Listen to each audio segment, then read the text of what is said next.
Hey guys, welcome to the review show. My name's Austin. Napoleon stars Joaquin Phoenix and is directed by Ridley Scott. A look at the military's commander's origins and his swift, ruthless climb to emperor, viewed through the prism of his addicted and relationship with his wife and one true love, Joseph. Never really thought that they would make a movie about Napoleon. It's kind of sort of like also making a movie about Hitler. It just doesn't seem right. I mean, unless you're going to take it into a comedy route, like, you know, that one movie that had like an imaginary Hitler one that was directed by Taika Waititi. I'm pretty sure I'm saying his name wrong. But yeah, I never thought like we would ever get a movie like this ever, especially with how Hollywood is now these days. Hollywood doesn't like taking risks like this, but since it's Ridley Scott, they're like, all right, here's like $200 million, whatever. I don't know the budget for this film. But yeah, wow. Right off the right of the bat, like, Joaquin Phoenix is fucking great in this film. Like, we all know that he was going to be great, and like, he just really like plays this role really well. They don't really try to do any, like, you know, actual French accent to it. They, like, you can sort of tell in some of like the characters, but Joaquin Phoenix just sounds like Joaquin Phoenix. He doesn't really try anything new, or they don't. It's like you either you either don't try, or you go for like a full-on like subtitle film and they speak French. And I like the option where they just spoke English and maybe you can hear a little French accent in their performance. But yeah, Joaquin Phoenix does a great job in the film, especially Vanessa Kirby as his wife. She really stands out in this film. All the performances in this movie is phenomenal. Like, it's one of the best, and I would not be shocked if Joaquin Phoenix won Best Actor for this performance. Now, I don't think this movie is going to do great at the box office, but this movie is definitely going to get an Oscar or nominated for one. And because the sets, the costumes, like the writing for this movie, down to the bone, is phenomenal.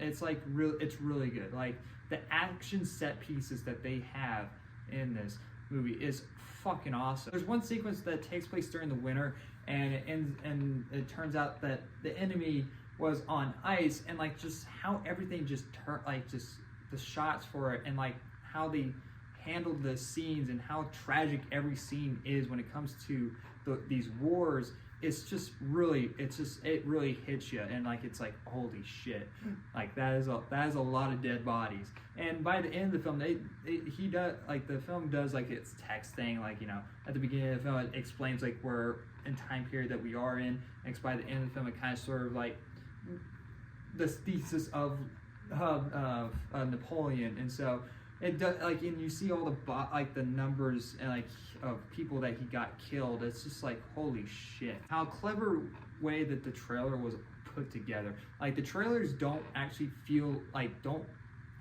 add up to what they were into the movie. It's not like you're being misdirected. It's that it was a very good trailer, and it's when you see the scenes as a whole, sometimes they're comedy, or they're like a scene where he is talking to a kid about how he never makes mistakes, and it's like it's really interesting and very well done. And speaking of the comedy, which surprisingly is funny at times, it's really iffy sometimes when you try to take a serious movie and try to throw in comedy, because then it's like it tries to go too far with it, or it tries too hard. But the comedy was really used very well in this film. There was a lot of scenes, especially with Joaquin Phoenix and Vanessa Kirby's characters, where like basically they're sort of like flirting in some way, and it comes off like, you know, funny. Like, Joaquin Phoenix is sort of like acting like a dog at some point in the film, and he's crawling under the table. It is very well done,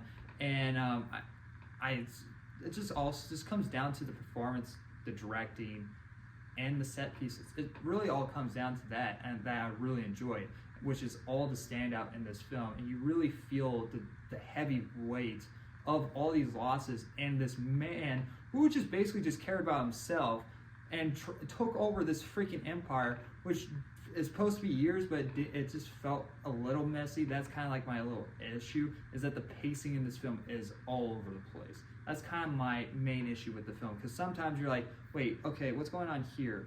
Oh, okay, all right. So we're at this point in time now. Okay, he's emperor somehow. We just skipped over that whole entire of him becoming it. It's like, yeah, you can be emperor. It's whatever. That's kind of like my only issue with the film, and it does drag in certain bits, especially when it comes to Vanessa Kirby's character. Vanessa Kirby does a great job in the film, but there's some scenes with her and Joaquin Phoenix where they kind of have the same conversation over and over, where it just gets to them like, just end this conversation, and it kind of got a little bit like overdone over time, and I just really wanted to see more of Napoleon like taking range of Europe, and that was what I was really there for. And you do get that, like, freaking hell, when those scenes happen, it's fucking brutal. Like, you see, not trying to spoil anything, but you see horses freaking die, even one taking a fucking a cannon to the freaking chest. It's just it's sad. It's a really depressing film by the end of it. I'm gonna give Napoleon a B+. I really liked it a lot. Again, it really comes down to that the pacing in the film that really hurts it, but everything else was great. Joaquin Phoenix, Vanessa Kirby, the set pieces, the directing from Ridley Scott, top tier. Anyway, guys, thanks for watching. Like always, I'll see you guys in the next review. Bye, guys.